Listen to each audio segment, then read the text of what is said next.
अरे तैयार हो जाओ, जमाने का पुकारा है।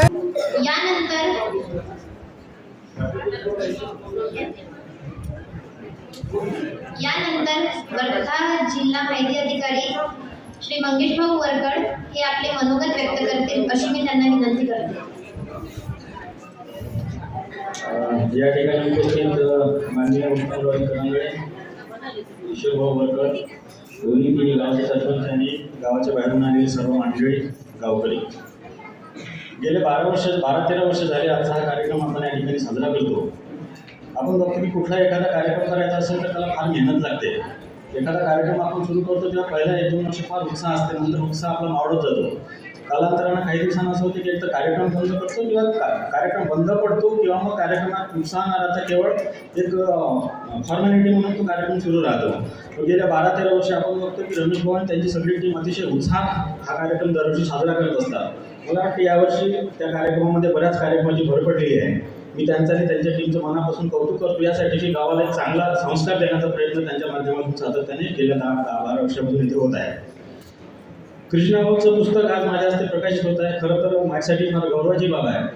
कृष्णाभाऊ माझे फार जुने मित्र आहेत. बऱ्याच लोकांना माहीत नसते, मी 8वी-9वीत असताना कृष्णाभाऊच्या त्यांच्या घरी जाऊन कविता ऐकायचो. त्यांच्यासोबत त्या काळात म्हणजे 95-96 मध्ये मी कवी संमेलनावर जायचो. म्हणजे बऱ्याच लोकांना माहिती नसेल, त्यांना माहिती आहे, आमच्या 1-2 लोकांना माहिती असेल. रात्रीचे कवी संमेलन आणि साहित्य संमेलन मी त्यासोबत त्या काळात त्यांच्यासोबत तिथे केलेले आहे आणि त्यांच्या कवितांचा मी नेहमीच फॅन राहिलेलो आहे. आज त्यांचा कविताचा संग्रह माझ्या हस्ते होत आहे प्रकाशित, त्याचा मला फार आनंद आहे.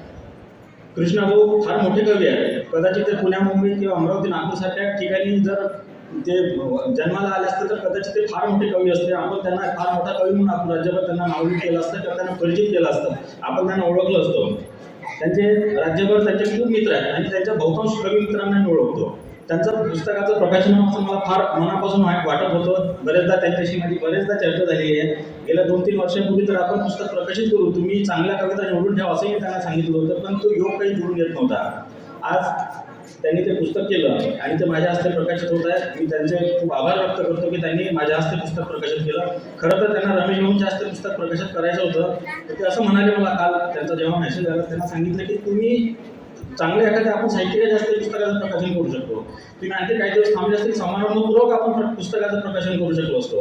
कारण कविता संग्रह म्हटलं की साधारणतः लोक काय करतात, त्या क्षेत्रात त्याचे नामवंत माणसं असतात, ते व्यक्ती असतात, त्यांच्या हस्ते ते पुस्तकाचं प्रकाशन करतात. आणि पहिला कविता संग्रह म्हणजे त्या लेखकासाठी किंवा कवीसाठी फार मोठी आणि आनंदाची गोष्ट असते. त्याच्यामुळे आपल्या पुस्तकाचं पहिलं प्रकाशन जे असते ते समारंभपूर्वक चांगल्या मोठ्या व्यक्तीचे असते, चांगल्या ठिकाणी आणि एखादी काव्य मैफिल किंवा मग एखादा चांगला कार्यक्रम घेऊन साधारण पुस्तक प्रकाशित केले जातात.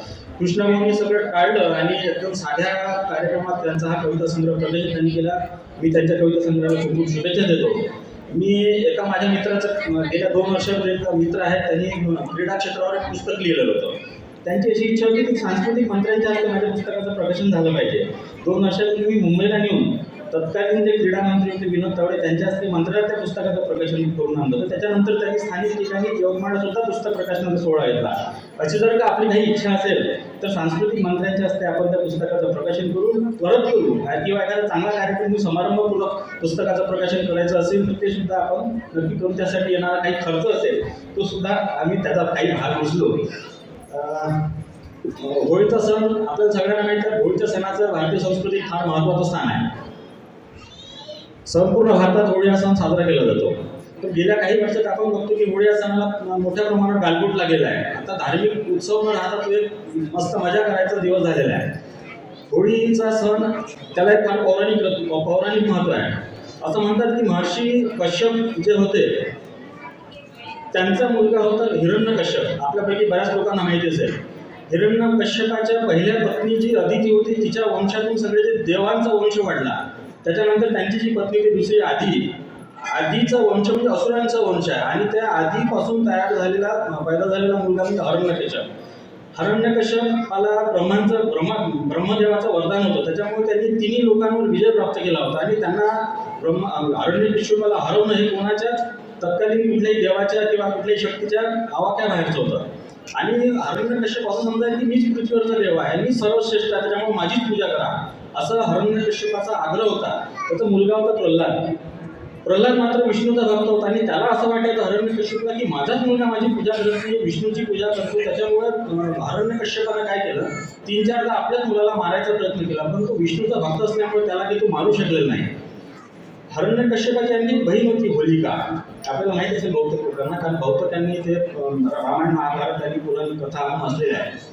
होलिकाला एक वर असा होता की तिला अग्नीपासून संरक्षण होतं, म्हणजे ती अग्नी ती मरू शकत नव्हती, त्या जळू शकत नव्हती.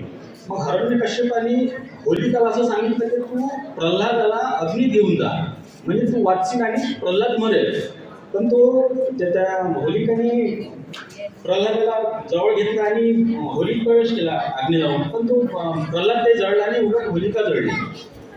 विष्णूचा भक्त असल्यामुळे तो वाचला. आणि या दिवशीचा जो तो सण आहे, त्या दिवशीची घटना आहे, म्हणजे बुराईवर सच्चाईची जी मात आपण म्हणतो, त्या निमित्त होळी हा सण संपूर्ण भारतभर साजरा केला जातो. अशी एक आख्यायिका की त्या दिवशी इथे आपलं श्रीकृष्ण भगवानांनी गोपिकांनी त्या दिवशी रंग उधळला आणि नृत्य साजरा करून तो दिवस साजरा केला होता. त्यानिमित्त रंगपंचमी साजरी केली जातो, असा एक सण आहे, असा एक आख्यायिका आहे. काही असलं तरी गेल्या काही दिवसात आपण बघतो की होळीचा दिवस आपण खूप चांगल्या पद्धतीने साजरा करतो, धार्मिक पद्धतीने साजरा करतो. पण दुसरा दिवस जो असतो रंगपंचमीचा, त्याला गेल्या काही वर्षात फार मोठ्या प्रमाणावर गालबोट लागलेला आहे. शहरांमध्ये आपण बघतो की नुसतं डीजे आणि नाचणे आणि दारू पिणे एवढाच प्रकार असतो दुसऱ्या दिवशी. आपल्या गावातही गेल्या काही वर्षात आपण बघितलं, आताही काही प्रमाणात सुरू असेल. या वाईट प्रथा परंपरांना बाजूला सारून एक गावात चांगली प्रथा लावण्याचा प्रयत्न रमेश भाऊ आणि त्यांच्या सहकार्याने गेल्या 10-12 वर्षापासून सुरू केला आहे. तो काय खऱ्या अर्थानं वाखाणण्याजोग आहे. परत मी त्यांचं एकदा मनापासून अभिनंदन करतो. कृष्णावाच्या पुस्तकाबद्दल मी बोललोच आहे. दुसरं पुस्तक रमेश भाऊचं पण आज या ठिकाणी प्रकाशित होत आहे. त्यांचा नागपूर आणि अमरावती विद्यापीठाचा नामांतराचा लढा खूप दिवस चालला, शांततेच्या मार्गाने चालला. आपण मराठवाडा विद्यापीठाचाही नामांतराचा लढा बघितला, तो फार विध्वंसक होता, खूप वर्ष चालला आणि खूप लोकांना त्यात आपलं बलिदान द्यावं लागलं होतं. रमेश भाऊ आणि गुरुदेव शामंडाचे त्यांचे तत्कालीन सहकारी जे त्यांनी ज्या पद्धतीने हा लढा चालवला, त्यामुळे कदाचित त्याला गालबोट न लागता सहज त्या दोन्ही विद्यापीठांना संत गाडगेबाबांनी राष्ट्रसंत तुकडोजी महाराज हे 2 नावाचं त्या विद्यापीठाला नामकरण झालं. आणि त्या पुस्तकाचा लढा जरी खूप दिवस चालला असला, अहिंसक जरी नसला, तरी तो लढा एक रंजक आहे, त्याचं एक महत्त्व आहे. ते पुस्तक रूपात त्यांनी ते मांडलेलं आहे. ते पुस्तक देखील आज माझ्या हस्ते प्रकाशित होत आहे. त्यानिमित्त त्यांचे सुद्धा मी आभार व्यक्त करतो. ते सुद्धा आपलं पुस्तक कुठेतरी चांगल्या लेखकाचे असते की चांगल्या व्यक्तीच्या मोठ्या व्यक्तीचे असते, प्रकाशित करू शकले असते, पण ते आज माझ्या हस्ते त्या पुस्तकाचं प्रकाशन करत आहे. त्याच्यामुळे ते सुद्धा मला माझ्या दृष्टीने फार महत्त्वाचे गौरवाची बाब आहे. दोघांना मी खूप खूप शुभेच्छा देतो. सर्वांना उपस्थितांना आणि मान्यवरांना होळीच्या शुभेच्छा देतो आणि माझे 2 शब्द संपवतो. धन्यवाद.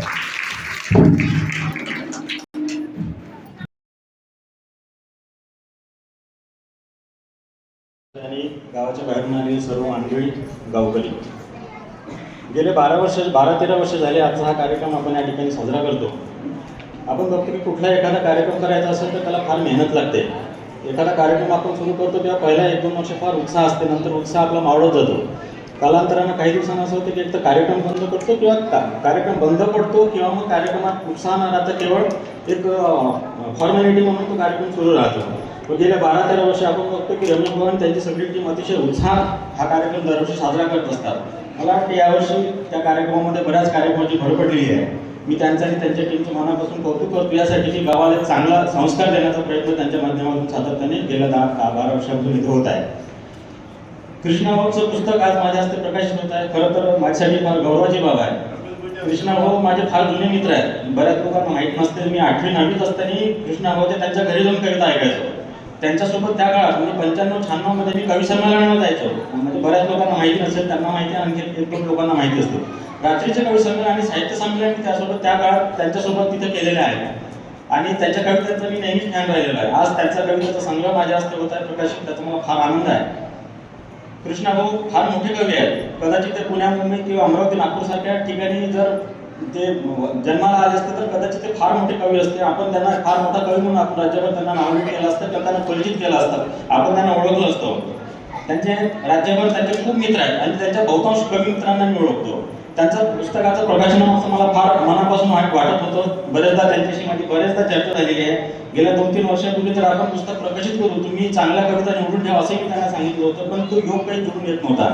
आज त्यांनी ते पुस्तक केलं आणि ते माझ्या हस्ते प्रकाशित होत आहे. मी त्यांचे खूप आभार व्यक्त करतो की त्यांनी माझ्या हस्ते पुस्तक प्रकाशित केलं. खरं तर त्यांना रमेश भाऊंच्या हस्ते पुस्तक प्रकाशित करायचं होतं, तर ते असं म्हणाले मला काल त्यांचा जेव्हा मेसेज आला त्यांना सांगितलं की तुम्ही चांगल्या एखाद्या आपण साहित्याच्या हस्ते पुस्तकाचं प्रकाशन करू शकतो. तुम्ही आणखी काही दिवस थांबले असतील समारंभपूर्वक आपण पुस्तकाचं प्रकाशन करू शकलो असतो. कारण कविता संग्रह म्हटलं की साधारणतः लोक काय करतात, त्या क्षेत्रात त्याचे नामवंत माणसं असतात किंवा व्यक्ती असतात, त्यांच्या हस्ते ते पुस्तकाचं प्रकाशन करतात. आणि पहिला कविता संग्रह म्हणजे त्या लेखकासाठी किंवा कवीसाठी फार मोठी आणि आनंदाची गोष्ट असते. त्याच्यामुळे आपल्या पुस्तकाचं पहिलं प्रकाशन जे असते ते समारंभपूर्वक चांगल्या मोठ्या व्यक्तीचे असते, चांगल्या ठिकाणी, आणि एखादी काव्य मैफिल किंवा मग एखादा चांगला कार्यक्रम घेऊन साधारण पुस्तक प्रकाशित केले जातात. कृष्णाभाऊंनी सगळं टाळलं आणि एकदम साध्या कार्यक्रमात त्यांचा हा कविता संग्रह प्रकाशित त्यांनी केला. मी त्यांच्या कविता संग्रहाला खूप खूप शुभेच्छा देतो. मी एका माझ्या मित्राचं गेल्या 2 वर्षापूर्वी एक मित्र आहेत, त्यांनी क्रीडा क्षेत्रावर एक पुस्तक लिहिलेलं होतं. त्यांची अशी इच्छा होती की सांस्कृतिक मंत्र्यांच्या हस्ते माझ्या पुस्तकाचं प्रकाशन झालं पाहिजे. 2 वर्षापूर्वी मी मुंबईला नेऊन तत्कालीन जे क्रीडा मंत्री होते विनोद तावडे त्यांच्या हस्ते मंत्रालयात त्या पुस्तकाचं प्रकाशन करून आणलं होतं. त्याच्यानंतर त्यांनी स्थानिक ठिकाणी यवतमाळला सुद्धा पुस्तक प्रकाशनाचा सोहळा घेतला. अशी जर का आपली काही इच्छा असेल तर सांस्कृतिक मंत्र्यांच्या हस्ते आपण त्या पुस्तकाचं प्रकाशन करू, त्वरित करू, किंवा एखादा चांगला कार्यक्रम समारंभपूर्वक पुस्तकाचं प्रकाशन करायचं असेल तर ते सुद्धा आपण नक्की करू. त्यासाठी येणारा काही खर्च असेल तो सुद्धा आम्ही त्याचा काही भाग उचलू. होळीचा सण आपल्याला सगळ्यांना माहिती आहे. होळीच्या सणाचं भारतीय संस्कृतीत फार महत्त्वाचं स्थान आहे. संपूर्ण भारतात होळी हा सण साजरा केला जातो. पण गेल्या काही वर्षात आपण बघतो की होळी या सणाला मोठ्या प्रमाणावर गालबोट लागलेला आहे. आता धार्मिक उत्सव न राहता तो एक मस्त मजा करायचा दिवस झालेला आहे. होळीचा सण त्याला एक फार पौराणिक महत्त्व आहे. असं म्हणतात की महर्षी कश्यप जे होते त्यांचा मुलगा होता हिरण्यकश्यप. आपल्यापैकी बऱ्याच लोकांना माहिती असेल. हिरण्यकश्यपाच्या पहिल्या पत्नी जी अदिती होती तिच्या वंशातून सगळे जे देवांचा वंश वाढला. त्याच्यानंतर त्यांची जी पत्नी होती दुसरी आदीचा वंश म्हणजे असुरांचा वंश आहे. आणि त्या आधीपासून तयार झालेला पैदा झालेला मुलगा म्हणजे हिरण्यकश्यप. हिरण्यकश्यपाला ब्रह्मदेवाचं वरदान होतं. त्याच्यामुळे त्यांनी तिन्ही लोकांवर विजय प्राप्त केला होता. आणि त्यांना हिरण्यकश्यपाला हरवणं हे कोणाच्याच तत्कालीन कुठल्याही देवाच्या किंवा कुठल्याही शक्तीच्या आवाक्याबाहेरचं होतं. आणि हिरण्यकश्यप असं समजाय की मीच पृथ्वीवरचा देव आहे, मी सर्वश्रेष्ठ आहे, त्याच्यामुळे माझीच पूजा करा, असा हिरण्यकश्यपाचा आग्रह होता. त्याचा मुलगा होता प्रल्हाद. प्रल्हाद मात्र विष्णूचा भक्त होता आणि त्याला असं वाटायचं हिरण्यकश्यपला की माझाच मुलगा माझी पूजा करत नाही, विष्णूची पूजा करतो. त्याच्यामुळे हिरण्यकश्यपानं काय केलं, 3-4दा आपल्याच मुलाला मारायचा प्रयत्न केला. पण तो विष्णूचा भक्त असल्यामुळे त्याला काही तो मारू शकलेला नाही. हिरण्यकश्यपाची आणखी बहीण होती होलिका. आपल्याला माहिती असेल बहुतेक लोकांना, कारण बहुतेक त्यांनी ते रामायण महाभारत आणि पुराण कथा आपण वाचलेल्या आहे. होलिकाला एक वर असा होता की तिला अग्नीपासून संरक्षण होतं, म्हणजे ती अग्नी ती मरू शकत नव्हती किंवा जळू शकत नव्हती. मग हिरण्यकश्यपाने होलिकाला असं सांगितलं की तू प्रल्हादाला अग्नीत घेऊन जा, म्हणजे तू वाचशील आणि प्रल्हाद मरेल. पण तो त्या होलिकाने प्रल्हादाला जवळ घेतला आणि होळीत प्रवेश केला अग्नी लावून. पण तो प्रल्हाद ते जळला नाही, उलट होलिका जळली. विष्णूचा भक्त असल्यामुळे तो वाचला. आणि या दिवशीचा जो सण आहे, त्या दिवशीची घटना आहे, म्हणजे बुराईवर सच्चाईची जी मात आपण म्हणतो, त्या निमित्त होळी हा सण संपूर्ण भारतभर साजरा केला जातो. अशी एक आख्यायिका त्या दिवशी इथे आपलं श्रीकृष्ण भगवानांनी गोपिकांनी त्या दिवशी रंग उधळला आणि नृत्य साजरा करून तो दिवस साजरा केला होता. त्यानिमित्त रंगपंचमी साजरी केली जातो. असा एक सण आहे, असा एक आख्यायिका आहे. काही असलं तरी गेल्या काही दिवसात आपण बघतो की होळीचा दिवस आपण खूप चांगल्या पद्धतीने साजरा करतो, धार्मिक पद्धतीने साजरा करतो. पण दुसरा दिवस जो असतो रंगपंचमीचा, त्याला गेल्या काही वर्षात फार मोठ्या प्रमाणावर गालबोट लागलेला आहे. शहरांमध्ये आपण बघतो की नुसतं डीजे आणि नाचणे आणि दारू पिणे एवढाच प्रकार असतो दुसऱ्या दिवशी. आपल्या गावातही गेल्या काही वर्षात आपण बघितलं, आताही काही प्रमाणात सुरू असेल. या वाईट प्रथा परंपरांना बाजूला सारून एक गावात चांगली प्रथा लावण्याचा प्रयत्न रमेश भाऊ आणि त्यांच्या सहकार्याने गेल्या 10-12 वर्षापासून सुरू केला आहे. तो खऱ्या अर्थानं वाखाणण्याच होत आहे. परत मी त्यांचं एका मनापासून अभिनंदन करतो. कृष्णाभाऊच्या पुस्तकाबद्दल मी बोलत आहे. दुसरं पुस्तक रमेश भाऊचं पण आज या ठिकाणी प्रकाशित होत आहे. त्यांचा नागपूर आणि अमरावती विद्यापीठाचा नामांतराचा लढा खूप दिवस चालला, शांततेच्या मार्गाने चालला. आपण मराठवाडा विद्यापीठाचाही नामांतराचा लढा बघितला, तो फार विध्वंसक होता, खूप वर्ष चालला आणि खूप लोकांना त्यात आपलं बलिदान द्यावं लागलं होतं. रमेश भाऊ आणि गुरुदेव स्वामींचे त्यांचे तत्कालीन सहकार्याचे त्यांनी ज्या पद्धतीने हा लढा चालवला, त्यामुळे कदाचित त्याला गालबोट न लागता सहज त्या दोन्ही विद्यापीठांना संत गाडगेबाबांनी आपले राष्ट्रसंत तुकडोजी महाराज 2 नावाचं त्या विद्यापीठाला नामकरण झालं. आणि त्या पुस्तकाचा लढा जरी खूप दिवस चालला असला, अहिंसकतेने म्हटलं तरी तो लढा एक रंजक आहे, त्याचं एक महत्त्व आहे. ते पुस्तक रूपात त्यांनी ते मांडलेलं आहे. ते पुस्तक देखील आज माझ्या हस्ते प्रकाशित होत आहे. त्यानिमित्त त्यांचे सुद्धा मी आभार व्यक्त करतो. ते सुद्धा आपलं पुस्तक कुठेतरी चांगल्या लेखकाचे असते की चांगल्या व्यक्तीच्या, मोठ्या व्यक्तीचे असते, प्रकाशित करू शकले असते, पण ते आज माझ्या हस्ते त्या पुस्तकाचं प्रकाशन करत आहे. त्याच्यामुळे ते सुद्धा मला माझ्या दृष्टीने फार महत्त्वाची आणि गौरवाची बाब आहे. दोघांना मी खूप खूप शुभेच्छा देतो. सर्वांना उपस्थितांना आणि मान्यवरांना होळीच्या शुभेच्छा देतो आणि माझे 2 शब्द संपवतो.